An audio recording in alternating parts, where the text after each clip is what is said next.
I never expected to be the target of a family's cold glare at someone else's wedding.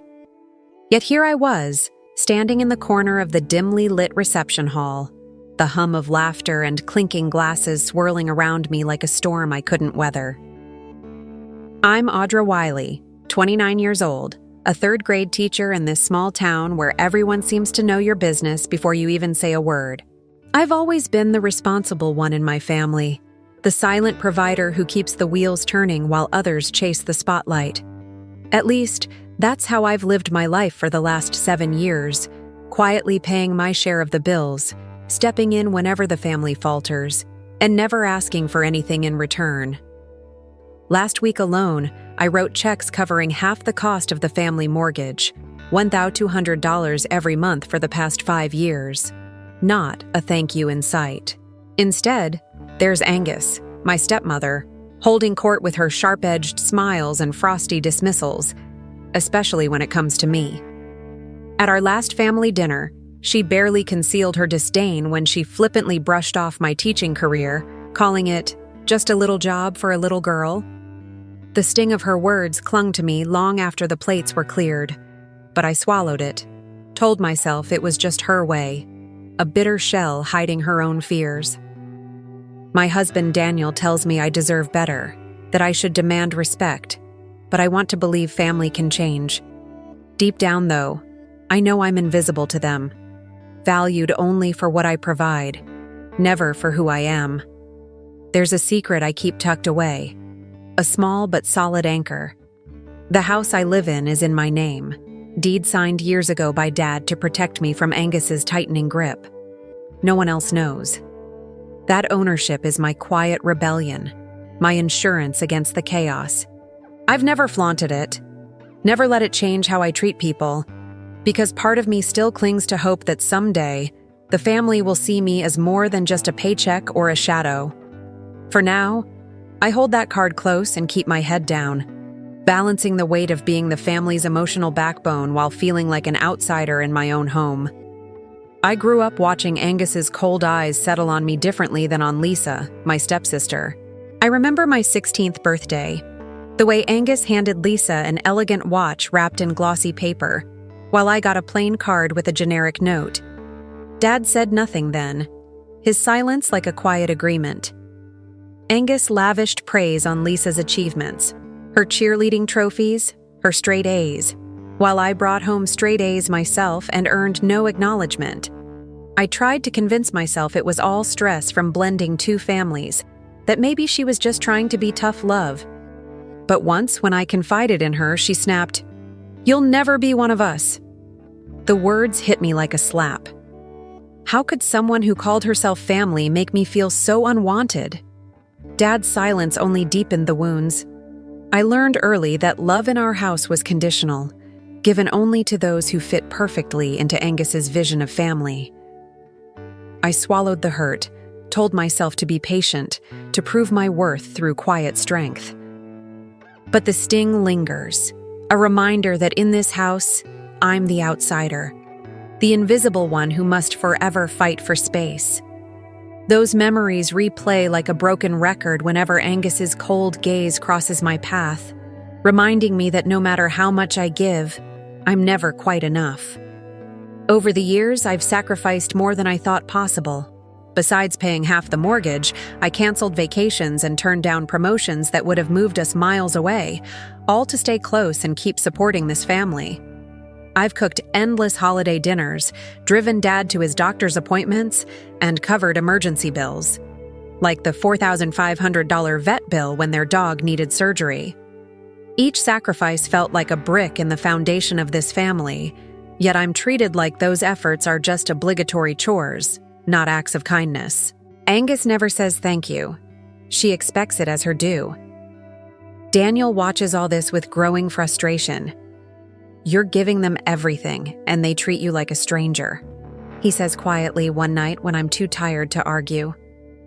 His words sting, but I hold on to hope that if I just try harder, show more, they'll finally see me, the real me, not just the woman who pays the bills. The secret deed to the house feels like a secret weapon, a quiet power I'm not ready to brandish. It's my safety net, my quiet defiance against Angus's control. For now, I keep giving, hoping that love can grow even in shadows. But then came that night at my cousin's wedding, where everything unraveled in a cruel, public way. I was standing near the dessert table when Angus sidled up beside me, her eyes cold and calculating. Leaning in, she whispered loud enough for several relatives to hear, "Maybe one day you'll afford a dress like this." The dress I was wearing, simple, modest, felt suddenly like a spotlight on my inadequacy. Laughter bubbled awkwardly from nearby guests, and I felt my cheeks flush with shame. My hands trembled slightly, but I forced a smile and nodded, telling myself she was just stressed, that she didn't mean it. Inside, though, the words cut deep, deeper than I expected. As the night wore on, the warmth of the celebration faded into a cold ache inside me. When the reception ended, I slipped away quietly, leaving Angus to bask in the attention she so desperately craves. Daniel caught up with me and asked gently, "You okay?" I nodded but didn't speak. That small act of walking away was the first time I refused to be her punching bag silently. I wasn't ready to fight back, yet, but something inside me shifted. I realized this wasn't just a family disagreement. It was an ongoing battle for my place, my dignity. And for the first time in a long time, I didn't just want to survive it. I wanted to reclaim my worth. It didn't take long for Angus to notice my small act of defiance, the way I'd quietly pulled away from her barbed comments that night at the wedding. I could almost hear the gears turning in her mind, calculating the best way to strike back. And strike she did. Over the next weeks, whispers began to slither through family gatherings like poisonous smoke. I heard it from my cousin Helen, who used to smile warmly at me but now avoided eye contact, saying things like, "Audra can be so sensitive, don't you think?" Or from Aunt Marge, who asked Daniel pointed questions about my temperament, fishing for dirt. It was subtle at first, but the coldness was real, tangible, a slow drip of isolation that tightened around me relentlessly.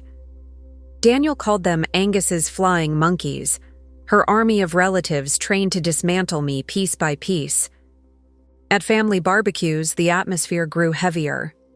I remember one afternoon when Lisa deliberately chose a spot across the yard, making sure not to sit beside me. Her smile was tight, strained. The message was clear. I was no longer welcome in their circle. Every time I tried to engage, I felt eyes dart away, conversations faltering the moment I approached. Angus's gaslighting was constant and merciless. One evening when I confronted her about the cold shoulder I was receiving, she tilted her head, eyes gleaming with false concern. "Audra, you're imagining things. You've always been the problem, too sensitive, too demanding. Why can't you just be happy with what you have?" Her words stung with a bitter precision. Doubt crept into my mind like a shadow. Was I really overreacting? Was I the difficult one? I found myself replaying every interaction, questioning my own feelings, the warmth I thought I saw slipping away. But deep inside, a stubborn flame refused to die. This was no accident. It was calculated to break me, to erase my standing, to remind me that I didn't belong. The nights were the hardest. I would lie awake, listening to the distant hum of the house settling, feeling utterly alone even with Daniel beside me. The weight of their rejection pressed down like a physical force. I wished for a friend, an ally, someone who saw me for more than the sum of my sacrifices. But Angus's campaign was isolating me, turning family members I once trusted into strangers. Every phone call from relatives became a test. Every holiday an unbearable trial. I had tried to be the invisible thread holding this family together, but now I was unraveling, and no one seemed to notice. Still, I refused to let her win. Quiet resistance grew inside me, a determination not to be silenced or erased. I clung to my small rebellion, the house deed in my name, my quiet financial contributions, as proof that I mattered, that I had a place here despite her efforts. But the battlefield was changing, and Angus had made it clear she would not relinquish control without a fight. The subtle war had escalated, and I was trapped in a web of manipulation and cold cruelty, with few allies left to trust. I wanted peace. I wanted to believe family could heal, but the storm Angus brewed was far from over, and I was bracing myself for the next wave. Determined not to let things spiral further, I gathered the courage to ask for a private conversation with Dad and Angus. I wanted to clear the air, to lay out the facts calmly and rationally. Sitting in the cramped living room, the air thick with unspoken tension, I spoke with every ounce of patience I could muster. Dad, Angus, I've been trying to support this family, not just financially, but emotionally. I cover half the mortgage, help with bills, and I do it because I love you all. But the way I've been treated lately, it hurts. I just want to be treated fairly, respected, included. My voice wavered slightly, but I kept my eyes steady. Angus's reaction was immediate. Tears welled up, but they felt rehearsed. Crocodile tears that dripped with calculated sorrow. Audra, you don't understand. I'm overwhelmed. Too many demands, too much pressure. I'm stretched thin trying to keep this family together. Maybe you need to adjust your expectations. Her words cut sharper than any accusation. Dad said nothing, his silence filled with discomfort. I looked to him, hoping for support, but the weight of his gaze was heavy and non-committal. We had even asked a family counselor to mediate, someone impartial who could help us communicate better. Instead, the counselor seemed to side with Angus, telling me that I might be too sensitive, that family dynamics required compromise, and that I should consider adjusting how I approach things. I bit back the frustrations swelling inside me. The conversation ended with no resolution, just a thicker wall between us.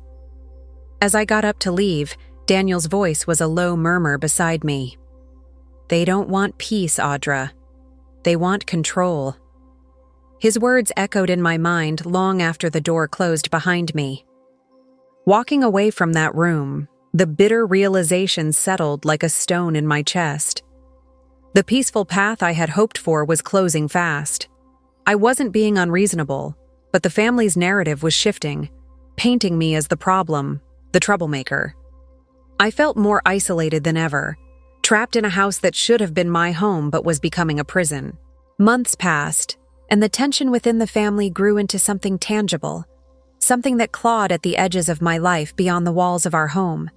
At a community fundraiser, an event where I hoped to blend my worlds, where colleagues, friends, and family mingled under the warm glow of fairy lights, I experienced a humiliation that cut deeper than words ever had before.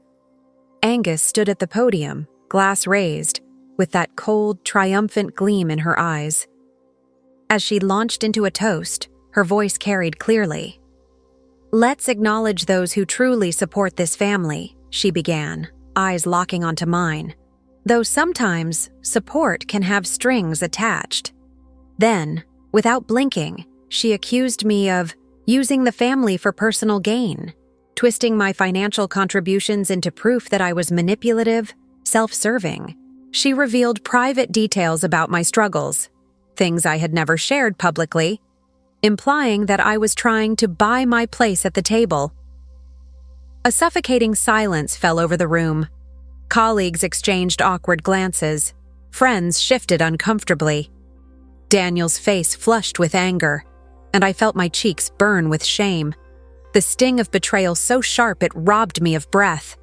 I wanted to speak up, to defend myself, to shatter the lies, but Daniel's steady hand on my arm stopped me. "Not here. Not now," he whispered, his voice firm but gentle. I swallowed the lump rising in my throat, forcing myself to hold back tears behind a fragile smile. Angus's cruelty was deliberate, a public display designed to discredit me professionally and socially, to isolate me further. The damage was real, and it seeped into every corner of my life. I realized this wasn't just about emotional pain anymore. It was about survival. That night, I lay awake, the echoes of stifled whispers and sideways glances playing in my mind. The family I had tried so hard to keep together was fracturing around me. I felt small, exposed, and utterly alone. But beneath that vulnerability, a fierce determination began to take root. I would find a way through this storm, no matter what it took. Despite the growing chasm between us, I couldn't let go of hope. Not entirely. I crafted a private message to Angus, one last olive branch I felt compelled to offer. I wrote carefully, putting down my feelings with honesty and vulnerability. Angus, I want to try to move forward. I'm willing to forgive and work towards a respectful relationship. I need honesty and respect. I want us to be family, not enemies. I pressed send, my heart heavy but hopeful. I waited, imagining that maybe, just maybe, she would see the effort I was making, the sincerity behind my words. Her response, when it came, was nothing like I expected. Instead of openness, or even a cautious truce, Angus replied with sarcasm and dismissiveness.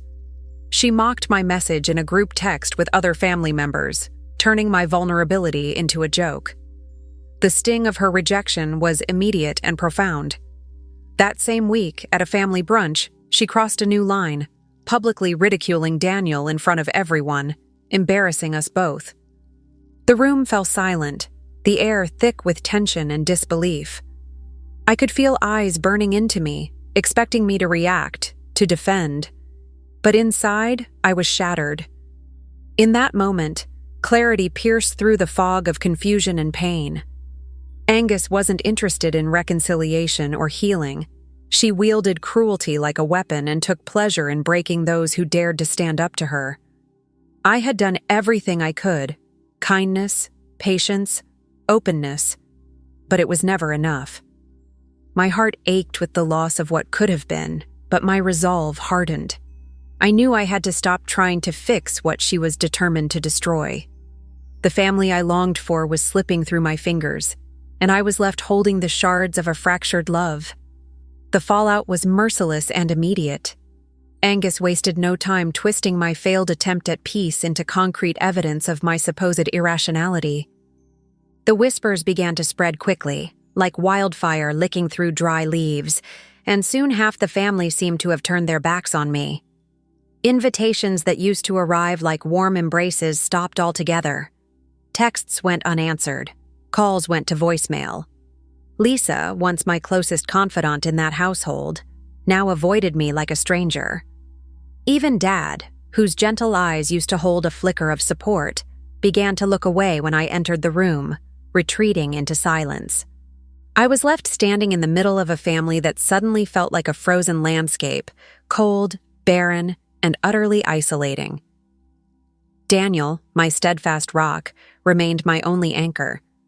On nights when the silence of the house pressed in too heavily, he'd wrap his arms around me and whisper, "You're not alone." But even his reassurances couldn't fully quiet the storm raging inside me. I found myself questioning everything, the moments I'd overstepped, the times I'd misread their intentions. Had I been too sensitive? Maybe I was the one causing the rift. Those thoughts clawed at me relentlessly in the quiet hours, when exhaustion tangled with doubt until I felt utterly drained, like a candle flickering on its last breath. The weight wasn't just emotional, it was physical, pressing down on my chest, making it hard to breathe. I wondered, not for the first time, if this was how it felt to be truly invisible. Yet beneath the crushing confusion, a tiny ember of something clearer, something colder began to glow. I realized I could no longer count on this family for support or validation. Their approval had become a mirage, shifting and slipping farther away the more I reached for it. The people I'd given my heart to were turning away, and I was left clutching a hollow space where belonging should have been. It was a bleak awakening. Family wasn't the sanctuary I'd believed it to be. I was at the edge, emotionally drained, teetering on the brink of despair, but there was a strange readiness brewing inside me. I didn't know what would come next, but I understood one thing with piercing clarity. I couldn't keep walking this path alone. The silence that followed was deafening. I retreated into myself, avoiding family gatherings and withdrawing from conversations that once felt effortless. Each unanswered message was a silent slap, each cold glance a reminder that I was fading in their eyes. I remember the ache of sitting at the kitchen table one evening, Daniel's steady presence beside me, as I stared numbly at my phone. The screen glowed with unanswered texts from relatives who once seemed like friends. My throat tightened, and tears blurred my vision, not just from the sting of rejection, but from the exhausting effort of carrying on. I wanted to scream, to demand answers, but my voice felt swallowed by the void. The loneliness was suffocating, but beneath it all, a fragile glimmer of resolve whispered that this couldn't be the end of my story. Then the worst happened, at the one place I'd hoped for peace, the anniversary dinner Daniel and I had planned with so much love. Angus arrived uninvited, a twisted grin playing on her lips as she handed us a thick envelope. "A wedding gift," she sneered. My fingers trembled as Daniel and I opened it, revealing a detailed invoice for $347,000, an itemized bill for raising their son. The sheer audacity of it knocked the breath out of me. She had listed everything: food, housing, education, all calculated like a merciless ledger of debts owed. The room fell into stunned silence as family members exchanged uneasy glances, their faces masks of shock and disbelief. Daniel's jaw clenched so tightly I thought it might crack. I could feel my heart pounding, a wild drum of humiliation and rage. This wasn't just an insult. It was a weapon, wielded cold and cruel, turning love and history into a shackle demanding repayment. It was in that suffocating moment that something inside me shattered. The fragile hope I'd clung to broke into 1,000 jagged pieces. Angus's actions stripped away every illusion I'd held about our family, revealing a harsh and bitter truth. I was never truly one of them. To her, I was a debtor, a nuisance, a mistake to be corrected and punished. The veil lifted, and the world around me grew cold with clarity. Hope died quietly, replaced by a sharp, icy resolve. I looked at Daniel, my voice barely a whisper. "It's time we stop playing their game." I saw the same fire in his eyes, the understanding that this was no longer about hurt feelings or misplaced kindness. This was war, a silent battle fought with strategy, not noise. That night, after the guests had gone and the house had settled into an eerie stillness, I sat alone with the weight of years pressing down like chains. The sacrifices, the quiet humiliations, the endless erasure, they all came rushing back in a suffocating wave. Pain twisted inside me, raw and relentless. But beneath it, anger began to simmer. It was quieter than fury, but no less fierce. A slow burn that hardened my heart with each passing memory. I reviewed every dollar given, every kindness ignored, every moment I'd held my tongue to keep the peace. This wasn't new. It had defined my life for as long as I could remember. But now, with that hateful invoice seared into my mind, I found a different emotion rising. Determination. They had underestimated me, but I held a secret they didn't know. A quiet power I'd never revealed. The house deed was in my name, a hidden leverage nestled quietly beneath their assumptions of control. It was more than just property. It was my foothold, my defiance. No longer would I surrender to their manipulation or erase myself to keep the peace. Never again, I whispered into the silence, feeling the words solidify into a vow. No more apologies, no more explanations. It was time to reclaim my dignity, to enforce boundaries with silence and absence. My weapon would be the power of quiet resistance, a stillness that screamed louder than any argument or outburst ever could. When Daniel came home, I laid everything bare, the pain, the betrayal, the cold clarity that had settled like steel in my bones. We talked long into the night, his pragmatism steadying my resolve. "We're done negotiating with them," I said firmly. I'm going silent. No calls, no texts, no more trying to explain or justify myself. If they want respect, they'll have to earn it. Daniel nodded slowly, understanding the gravity of what I was saying.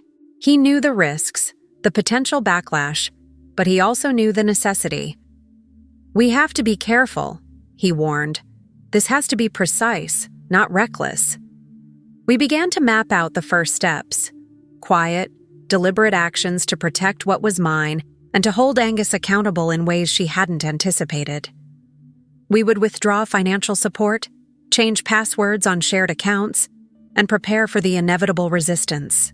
The house, the money, the little control I had, all now tools in a silent battle that would force Angus to reckon with the consequences of her cruelty. I felt a strange calm settle over me, a stark contrast to the chaos that had consumed my life. For the first time in years, I was not reacting to their attacks, but acting on my own terms. This was no longer about family approval or fragile peace. It was about reclaiming my worth and my life. The silent treatment would be my foundation, a fortress built on unyielding boundaries and quiet strength. No dramatic confrontations, no petty retaliations, just firm, calculated withdrawal. The echoes of their rejection would meet the resolute barrier of my silence, louder than any words ever could be. As Daniel and I finalized our plan, I felt a rebirth stirring within me. I was no longer the hopeful daughter begging for love. I was a woman prepared to protect her dignity at all costs. I started by sitting down with a notepad, determined to trace every thread of dependency the family had on me. What appeared to be simple mortgage payments soon unfolded into a web of unseen financial support. I discovered I'd been quietly covering the electricity bills for months, the internet charges, even the school fees for Lisa, over $50,000 in total. Each number was a weight pressing on my chest, a silent ledger of sacrifice no one acknowledged. I felt like a shadow operator, doing the heavy lifting behind a curtain, unnoticed and unthanked. But the numbers alone weren't the whole story. Emotionally, I saw the layers more clearly now. Angus relied on my patience and compliance to smooth over the cracks in her carefully crafted image. She depended on me to act as the buffer for her own temper and manipulations, her emotional shield. I arranged to meet with a trusted family lawyer, someone Daniel had recommended, to understand the legal landscape. The moment I explained the situation, his expression sharpened. "Since the house is in your name, you have significant leverage," he said, flipping through documents with a professional detachment. He advised me to meticulously document every financial transaction, every unpaid bill, even to preserve messages, texts, and emails that revealed Angus's manipulative tactics. Hearing this, I felt a shift within myself. I wasn't just the overlooked stepdaughter anymore. I was a gatekeeper, holding keys they never realized I possessed. The power dynamic tilted, and for the first time, I glimpsed it clearly. They needed me far more than I needed them. The realization was both intoxicating and terrifying. The lawyer's voice lowered, warning me, "This will get messy. Family battles rarely stay clean. But if you remain silent and control your moves, you can destabilize Angus without exposing yourself." I nodded slowly, absorbing the gravity of his words. I felt a surge of confidence swell inside me, pushing back years of self-doubt and sorrow. The image of my family blurred, their dependence on me revealed like a blueprint to a fortress. They'd built their lives counting on me to support their comfort, to absorb the fallout of their cruelty quietly. Now I was the one holding the keys to their stability. I wasn't the victim. They needed me too badly to simply cast me aside. The thought settled in my bones, steady and unforgiving. The unspoken debts they owed me were about to be called in, and I was ready to collect. In that moment, I knew the war wasn't about shouting or accusations. It would be fought quietly, with precision and patience. I closed the notebook, my hands steady despite the pounding in my chest. The family's fragile equilibrium hinged on my continued support, and I planned to make them understand the cost of their disregard, without a word. My role was no longer to endure, but to command, and they would learn, one way or another, that dependence came with a price. The following weeks unfolded in a careful rhythm of silent preparation. Daniel and I worked behind the scenes, updating policies and changing passwords with quiet urgency. We switched the house insurance to my name alone, cut off shared online accounts, and arranged for every bill to be billed directly to me. Each small step was deliberate, a tightening noose that no one outside our circle could see. Outwardly, I maintained my usual composure, smiling at family dinners, attending events with the practiced grace of someone who belongs. No one suspected the undercurrent of cold calculation beneath my calm exterior. They commented on my quiet strength, unaware that each smile hid a steel trap. At home, the silence was heavy but purposeful. I'd slip into rooms unnoticed, checking emails and accounts, making notes, and cross-referencing information. Daniel was my anchor, steady and unflinching. His quiet presence reminded me that this wasn't impulsive, it was strategic. We refined our plans with the lawyer's counsel, drafting notices and securing legal groundwork to ensure nothing could be challenged easily. The tension I felt was addictive, the calm before the storm that I was crafting with every measured breath. There was a strange kind of peace in the control, in knowing exactly how the next moves would unfold. Family gatherings felt like walking a tightrope. I kept my tone light, my silence firm when Angus tried to needle or provoke. I could see the frustration flicker in her eyes, the subtle shifts in her posture when she realized I was no longer an open book for her to exploit. She said nothing directly, but the atmosphere tightened like a coil. I sensed the countdown had begun, the slow unraveling of the family's illusion of control. I was no longer the passive recipient of their cruelty. I was the architect of change, holding the silence that spoke louder than any outburst. Then, as I sifted through my late mother's keepsake box, an old wooden chest tucked away in the attic, I found something I wasn't expecting. Hidden inside a worn, aged envelope was a letter, folded carefully and addressed to me in my mother's familiar handwriting. My hands trembled as I unfolded it, the paper crackling softly. The letter was a revelation. My mother wrote of a secret she had uncovered years ago, that Dad had transferred $200,000 of my grandfather's inheritance directly into Angus's account, disguised as family expenses. The accusation was clear. Angus had misappropriated the money, betraying the trust of the family and stealing from me. I felt my breath hitch, the words sealing a fracture I hadn't dared to see. The letter laid bare a tangled betrayal, a deep wound beneath the surface of everyday grievances. Angus had not only marginalized me emotionally but had robbed me financially, undermining every bond of trust my mother and I had believed held this family together. My heart pounded as the weight of the truth crashed over me. Rage mixed with grief in a harsh storm inside my chest. This was no longer just about respect or recognition. It was about reclaiming what was stolen, about exposing the rot that had festered beneath their polished facades. The envelope felt heavier than the paper it held, a symbol of justice I was now charged to seek. I shared the discovery with Daniel and our lawyer, their faces darkening with understanding. "This letter is solid evidence," the lawyer said grimly. "It changes everything. You have proof of financial misdeeds that could shift negotiations or even legal proceedings." The gravity of it sank in slowly, the family's illusion of unity unraveling further in my mind. Angus wasn't just manipulative. She was a thief, stealing from those she was meant to protect. The silent treatment I'd planned would not only protect me but now serve as a weapon to reveal her deceit. I clutched the letter tightly, feeling the tide turn at last. The power balance was shifting, and the shadows were beginning to lift. Emboldened by this discovery, I began to take immediate action. Without a word to anyone, I stopped all financial contributions. The mortgage payments halted, school fees left unpaid, utility bills ignored or redirected. The silence I'd cultivated became a shield and a sword. Family members started noticing the consequences. Late notices arrived, creditors called, and frustration bubbled beneath polite facades. Yet I maintained an unshakable calm, refusing to be drawn into explanations or confrontations. Angus was left scrambling, blindsided by the sudden vacuum where my support had always been. I blocked all family group chats, declined calls, letting messages pile up unseen and unanswered.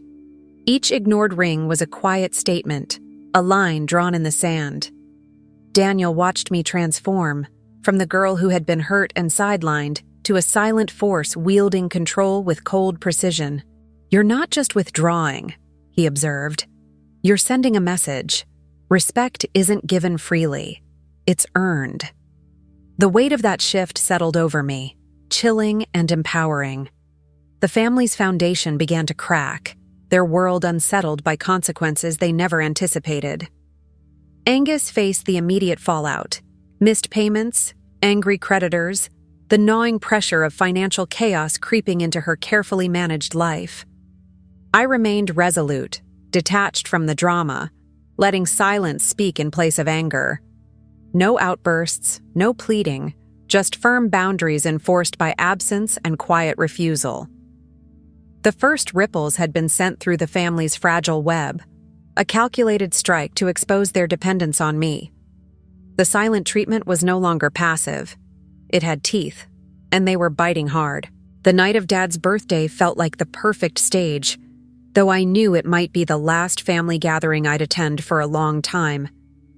The house buzzed with small talk and laughter, the usual forced smiles stretching across faces that had never truly looked my way. Daniel squeezed my hand gently as we walked through the door, grounding me. I could feel the eyes, curious, suspicious, some hostile, tracking my every step. But I was calm, steady. This moment wasn't about drama or spectacle. It was about truth, and reclaiming myself with quiet dignity. I waited until the cake was cut, the room's energy softening into that lull after a collective breath. Then, with a composed voice that barely betrayed the storm inside, I said, "There's something I need to share with all of you." The chatter died down, and all eyes locked on me.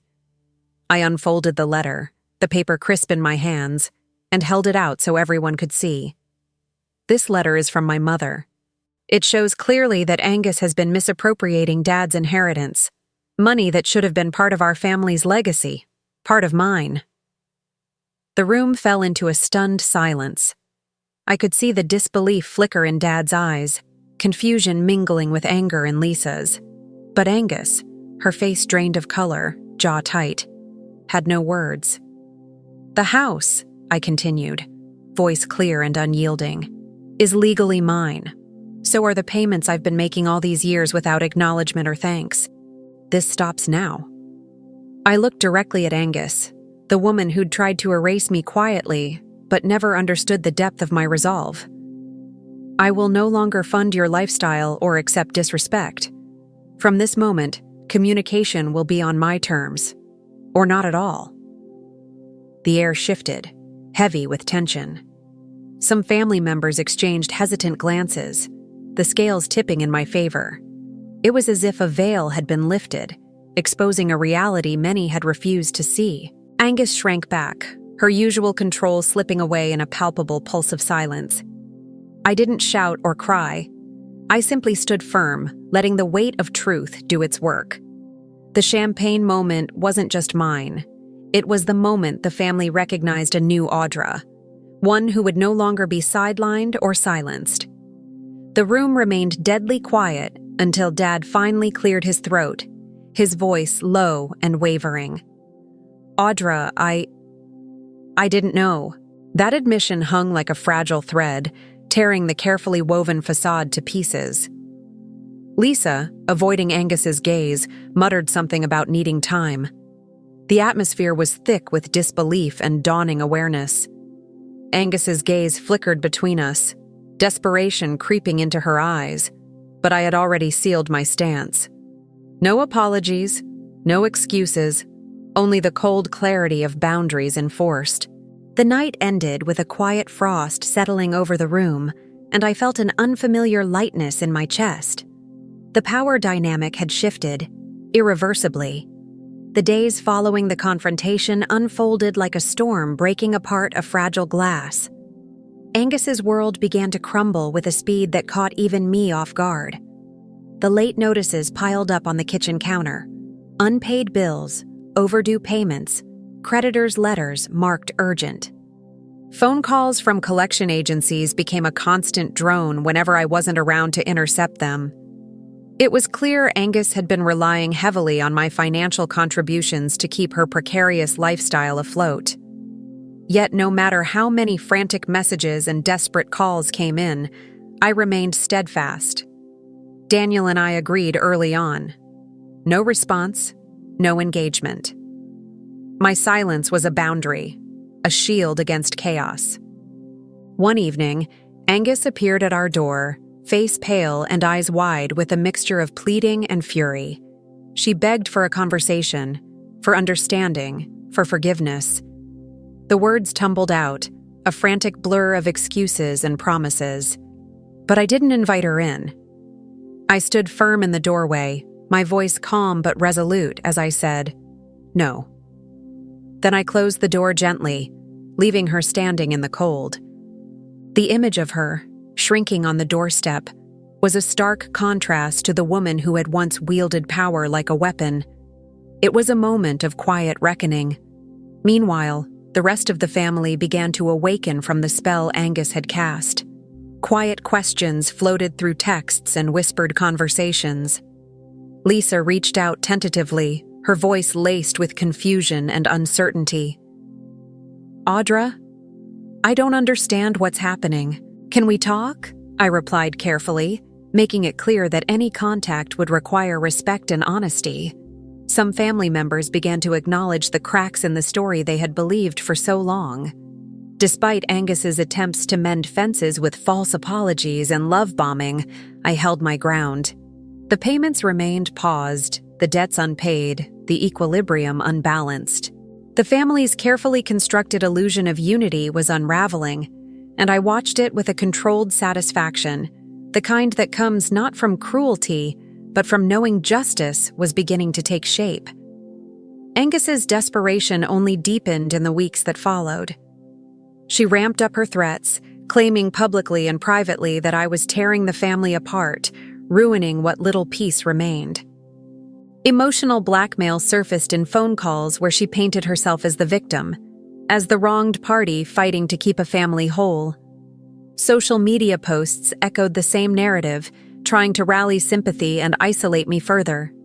Her flying monkeys, the relatives and acquaintances loyal to her cause, pressed me with guilt trips and manipulations, attempting to wear down my resolve.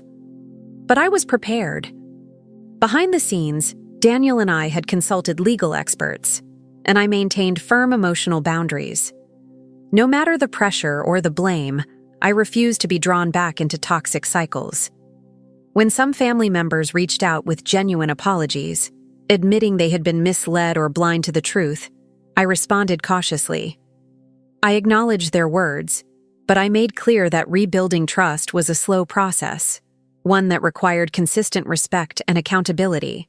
My silence, once a weapon of withdrawal, now became a boundary of protection.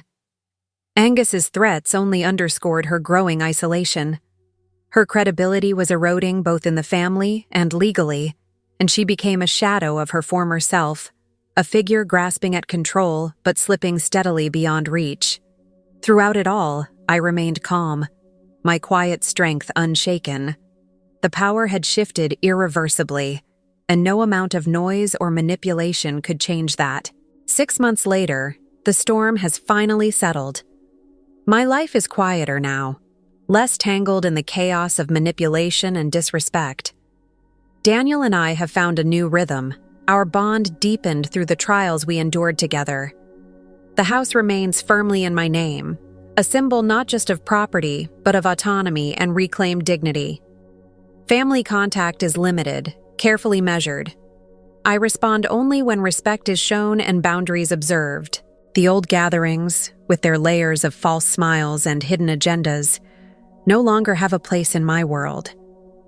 Instead, I savor the peace that comes with living honestly, on my own terms. Angus lingers on the fringes, facing the heavy cost of her choices. Others in the family have begun to reassess loyalties, some slowly waking to the truth that once seemed impossible to see.